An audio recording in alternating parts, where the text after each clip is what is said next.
स्वागत है आपका हमारे चैनल पर। यहाँ हर वीडियो एक नई कहानी, एक नया अनुभव लेकर आता है।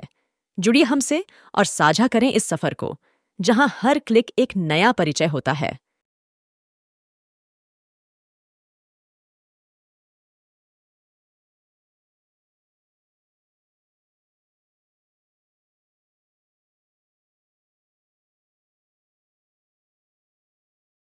आज से 20 साल पहले की बात है।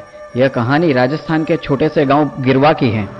उस गांव में ज्यादा छोटे वर्ग के लोग रहते थे। गांव बहुत प्यारा था और वहां के लोग भी। लेकिन उस गांव में एक ऐसी जगह है जहां रात को तो क्या, दिन में भी लोग जाने से डरते थे। लोगों का कहना था कि इस जगह पर बहुत साल पहले एक बहुत ही दर्दनाक घटना घटी थी, इसलिए उस जगह को शापित माना जाता है। एक दिन उस गांव में नरेश नाम का एक आदमी था। वह रहता तो विदेश में था, लेकिन कुछ दिन के लिए गांव में रहने आया था। उसकी नई नई शादी हुई थी। एक रात उसकी पत्नी के पेट में अचानक दर्द होने लगा। रात के करीब 11:30 बजे थे। नरेश ने अपनी कार निकाली और अपने बीवी को लेकर अस्पताल गया। रास्ता थोड़ा खराब था, इसलिए नरेश गाड़ी धीरे धीरे चला रहा था। थोड़ा आगे जाने के बाद एक चौराहा आया और वहीं पर उसकी गाड़ी खराब हो गई। रात का समय था और रास्ता भी एकदम सुनसान था। अगल बगल में कोई दिख भी नहीं रहा था कि वो किसी से मदद मांग सके। नरेश कार से बाहर निकला और थोड़ा आगे जाकर किसी से मदद मांगने के लिए गया।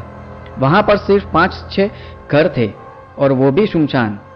एक भी आदमी दिखाई नहीं दे रहा था। ऐसा लग रहा था कि यहाँ पर कोई रहता ही नहीं है। उसने मदद के लिए एक आदमी के घर का दरवाजा खटखटाया, लेकिन दरवाजा नहीं खुला। ऐसे ही लगातार उसने 4-5 घरों का दरवाजा खटखटाया, लेकिन किसी ने भी अपना दरवाजा नहीं खोला।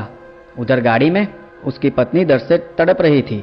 फिर उसने गुस्से में चिल्लाकर बोला, ये बस्ती वाले लोग कैसे हैं, किसी भी मदद नहीं कर रहे हैं। तभी थोड़ी देर बाद एक बुजुर्ग आदमी ने धीरे से अपना दरवाजा खोला और उसके पास आकर बोला, क्या हुआ बेटा, तुम क्यों इतने परेशान हो?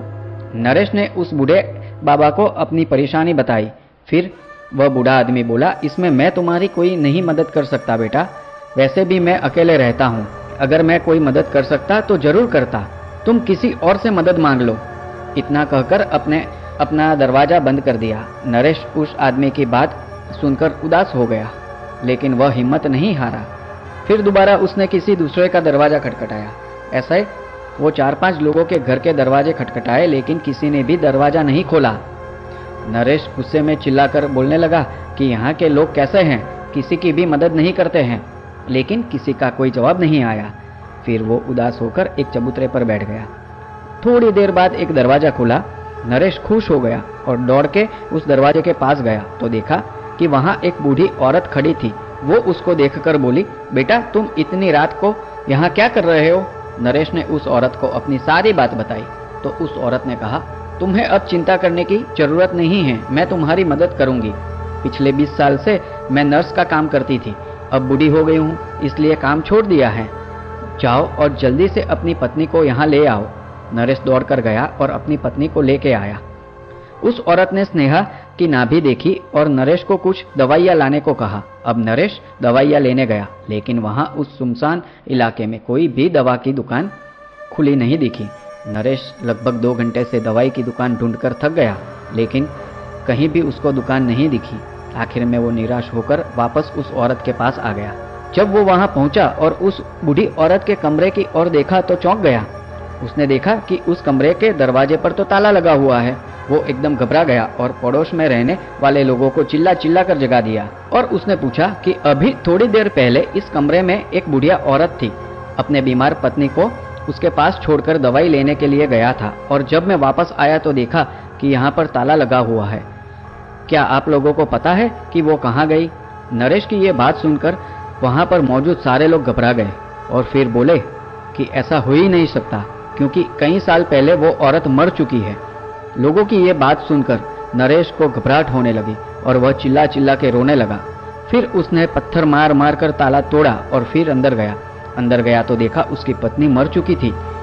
उसको देखकर नरेश चिल्लाकर रोने लगा। तभी वो बूढ़ी औरत भूत बन के उसके सामने आई और बोलने लगी, कई साल पहले मैं भी तुम्हारे जैसे चिल्ला चिल्ला कर मदद मांग रही थी।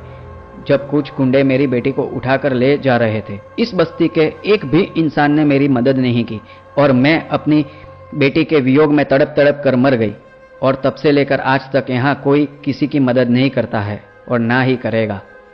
और अगर तूने कुछ चालाकी की तो तेरी भी जान जाएगी, जैसे तेरी पत्नी की गई है। इतना बोलकर वो वहां से विलुप्त हो गई। नरेश उसकी बात सुनकर वहां से रोता रोता अपनी पत्नी की लाश लेकर वापस अपने घर की ओर चला गया।